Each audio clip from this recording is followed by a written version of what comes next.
instinctivement, quand on est malade, on est diminué. On est d'accord. Mais si pour les cas des autistes Asperger, qui ont donc des facultés en plus dans la concentration, dans l'observation, etc., est-ce que, par rapport à moi, lui qui a cette capacité en plus, c'est lui ou c'est moi qui suis le déficient? La polémique est là. Et ça, c'est un domaine de réflexion dans lequel les spécialistes se posent encore la question pour avoir l'approche de la génétique qu'ils doivent avoir. Pour la deuxième question ethnico-tribale, je ne vais pas entrer dedans. A si bien expliqué tout cela, il m'a été demandé de parler de couloir d'accompagnement des autistes Asperger. Est-ce que ça existe au Congo? D'abord, pour accompagner les autistes, qu'est-ce qu'il faut? Nous avons entendu déjà tous mes prédécesseurs, ils l'ont dit. Il faut pour l'accompagnement et le soin des enfants qui présentent les troubles du spectre autistique, tout un programme. Et généralement, on associe tout un plan de prise en charge. Personne ne pourra vous dire que seul un médecin, fût-il un pédopsychiatre, peut soigner l'autisme. Non. Ce ne sont pas seulement non plus les éducateurs qui peuvent intervenir, non. Il y a tout un programme, et ce programme-là, ailleurs, on le voit, ils le mettent en place. Et ici, chez nous, qu'est-ce qui est mis en place? Qu'est-ce que nous avons?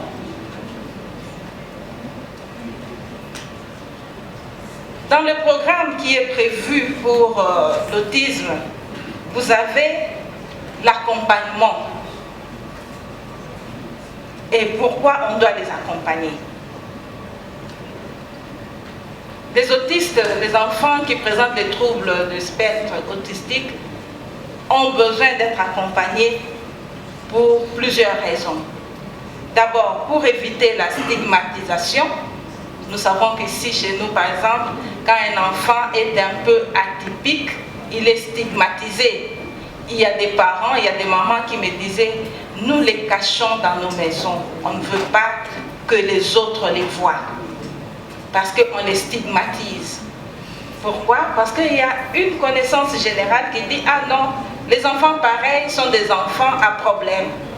C'est des sorciers, des porte-malheurs, c'est honteux, d'où il faut cacher. Et nous avons entendu cela depuis le matin, on a dit, ce sont les enfants comme les autres, ils ont droit à la vie, ils ont droit d'être accompagnés. Il faut les accompagner pour leur permettre de développer leurs capacités. Je n'en dirai pas plus puisque ça a été démontré. Que parmi ces enfants, nous avons des génies. Et si on ne les a pas accompagnés, ces capacités-là seront perdues et gaspillées. Il faut les enfants avant d'aller voir les spécialistes. Parce qu'ils auront constaté qu'avant 3 ans, il y a des troubles de communication verbale et non verbale. Il ne faut pas être spécialiste pour le voir. Que de deux, ces enfants réagissent difficilement aux sollicitations des autres. Que de 3, ces enfants ont des comportements stéréotypés.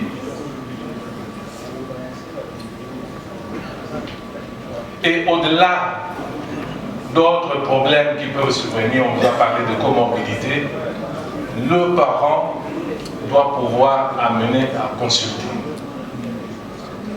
Quand on diagnostique, ne soyons pas effrayés par cela. Rien qu'avec ce maître mot, on peut mettre les doigts sur la plaie. Les échelles ou les critères diagnostiques, existe. Peut-être qu'il faut laisser aux spécialistes toutes ces échelles raffinées pour catégoriser, orienter, etc. Mais nous sommes assez armés, dès chez les parents jusqu'à les médecins, en passant par les généralistes. Retenons que ces troubles de la sphère autistique, c'est l'affaire de tout le monde. Le médecin, les psychologues, les psychomotriciens ne viennent qu'en appui aux principaux acteurs que sont les parents, la communauté, la société. Ce problème est tellement important qu'il serait vraiment dangereux de les laisser aux seules mains des professionnels de la santé. Personnes qui croient en ce projet, en notre démarche. Je veux dire merci particulièrement à la TME, à New AGB, à la Sophie Bank, à Kibali, à la Fondation Vinmart, à la RTNC, à Enigma Holding, à la Fondation Braliment. En tout cas, sans vous, sans votre apport, je ne pense pas que ces assises auraient lieu. Je m'en vais aussi dire merci à Madame Nicole Soulou. C'est grâce à ce cadre que nous sommes tous réunis.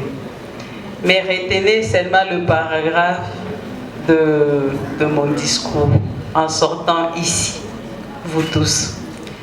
Je parlais avec ma fille il y a 3-4 jours passés de l'Angleterre qui me dira « Mais je sais que tu es en train de préparer une activité, tu sais que je suivais à la radio ce matin, on parlait de la prévalence de l'autisme en Angleterre pour dire que le nombre était élevé.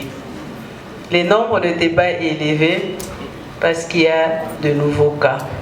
Mais c'est parce que la sensibilisation est bien faite. Les parents se sentent maintenant confidents en fait de sortir et de faire diagnostiquer leurs enfants. Et pour les autistes, pour certains, ils se font diagnostiquer adultes. Donc pourquoi? Parce que le travail de sensibilisation est bien fait. Je nous exhorte, nous tous ici en sortant, ce que vous avez retenu de ce congrès, ne les gardez pas pour vous. Faites passer les messages. Ça va nous éviter les abus. Moi, l'année passée, j'ai enterré 2 enfants autistes.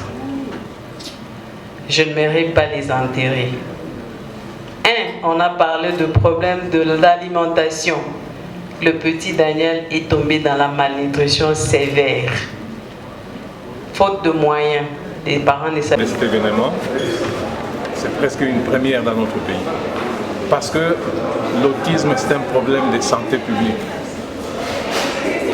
L'OMS estime à des millions les enfants autistes dans le monde. Il n'y a pas de raison qu'il n'y en ait pas au Congo. Tout simplement que les personnes, familles, médecins et autres intervenants ne sont pas sensibilisés que pour repérer ces problèmes et les amener pour l'accompagnement qu'il faut. Donc c'est un message de sensibilisation, un congrès de sensibilisation et qui nous permet d'armer les uns les autres à déceler ces problèmes dans la communauté parce qu'il y a des critères simples qui existent. Et on nous a dit que tout le monde doit être impliqué pour accompagner ces problèmes-là. Le médecin seul ne suffit pas, les psychologues. Cela vient simplement pour appuyer les parents, l'entourage qui ont la charge de l'enfant et qui vivent avec ces enfants-là. Voilà l'essentiel. Bonjour monsieur le journaliste, je suis Madame Denise Koupaka Bongo. Je suis présidente de la fondation Denise Koupalisongi. Voilà. D'abord, avant tout, je vais remercier d'abord Madame Madia de m'avoir invitée. Parce que grâce à cette invitation, j'ai compris beaucoup de choses sur l'autisme. Et j'ai retenu aussi beaucoup de choses là-dessus. dire que les autistes, ce ne sont pas des enfants normaux, c'est mal. Et là même, je profite aussi de faire aussi vulgariser même le message pour dire que les enfants autistes sont des enfants, sont des humains. Ils ne sont pas des sorciers, ils ne sont pas aussi des mythes, ils ne sont pas aussi des enfants qu'on peut délaisser. Nous devons les encourager, nous devons aussi faire quoi? Nous devons les accompagner. Pourquoi? Parce que si aujourd'hui ils ont notre accompagnement, notre amour, ils vont aussi se retrouver dans la société. Voilà. Le message que je vais lancer aux parents, je demanderai aux parents de vous faire manifester dans des centres, dans des écoles où il y a des enfants autistes, de ne plus cacher les enfants à la maison parce que ces enfants-là ont droit à la vie. Ils ont droit de votre amour, ils ont droit aussi de s'intégrer même dans la société. Alors, chers parents, laissez les enfants. Allez-y aussi voir des personnels spécialisés qui peuvent aussi diagnostiquer les enfants. Et s'ils trouvent que l'enfant est vraiment autiste, laissez-les et ils vont suivre aussi la cour normale comme tous les autres enfants parce qu'ils sont aussi des humains. Ils sont nos enfants. Avoir un enfant 9 mois dans le ventre, ce n'est pas facile. C'est un travail de titan. Alors, aider ces enfants-là à s'intégrer dans la population. Voilà, merci beaucoup. Bonjour, monsieur le journaliste. Je suis madame Denise Koupaka Bongo. Je suis présidente de la fondation Denise Koupalisongi. Voilà. D'abord, avant tout, je vais remercier d'abord madame Madia de m'avoir invitée. Parce que, grâce à cette invitation, j'ai compris beaucoup de choses sur l'autisme. Et j'ai retenu aussi beaucoup de choses là-dessus. Dire que les autistes, ce ne sont pas des enfants normaux, c'est mal. Et là même, je profite aussi de faire aussi vulgariser même le message pour dire que les enfants autistes sont des enfants, sont des humains. Ils ne sont pas des sorciers, ils ne sont pas aussi des mythes, ils ne sont pas aussi des enfants qu'on peut délaisser. Nous devons les encourager, nous devons aussi faire quoi? Nous devons les accompagner. Pourquoi? Parce que si aujourd'hui ils ont notre accompagnement, notre amour, ils vont aussi se retrouver dans la société. Voilà. Le message que je vais lancer aux parents, je demanderai aux parents de vous faire manifester dans des centres, dans des écoles où il y a des enfants autistes, de ne plus cacher les enfants à la maison parce que ces enfants-là ont droit à la vie. Ils ont droit de votre amour, ils ont droit aussi de s'intégrer même dans la société. Alors, chers parents, laissez les enfants. Allez-y aussi voir des personnels spécialisés qui peuvent aussi diagnostiquer les enfants. Et s'ils trouvent que l'enfant est vraiment autiste, laissez-les et ils vont suivre aussi la cour normale comme tous les autres enfants parce qu'ils sont aussi des humains. Ils sont nos enfants. Avoir un enfant 9 mois dans le ventre, ce n'est pas facile. C'est un travail de titan. Alors, aider ces enfants-là à s'intégrer dans la population. Voilà, merci beaucoup. Une des choses, c'est déjà de dire que ce n'est pas propre à l'enfant africain. C'est tous les enfants dans le monde peuvent être autistes. La deuxième chose qui est assez intéressante, c'est de le considérer directement comme une maladie. C'est pas une maladie. C'est un trouble. C'est un trouble qui fait partie d'un plus grand spectre, d'ensemble de problèmes que peut avoir un enfant. Mais c'est une façon de voir qui est différente de nous. C'est-à-dire que notre façon à concevoir et à réfléchir est totalement différente d'un enfant qui est autiste, qui réfléchit et qui voit aussi les choses de sa manière. Si aujourd'hui un chat est un chat, pour des autres un chien est un chien. C'est difficile de dire à quelqu'un qui a toujours considéré que le chat est un chat, de lui dire que le chat est un chien. Et c'est dans ce monde-là que vivent les autistes parce qu'ils vivent dans un monde où nous voyons les choses d'une seule manière et qui leur rend difficile la vie parce qu'ils les voient, elles, de manière multilatérale. Donc, je dirais simplement ceci. Non. Quel que soit le problème qu'un enfant peut avoir, c'est toujours une difficulté pour l'enfant et la famille.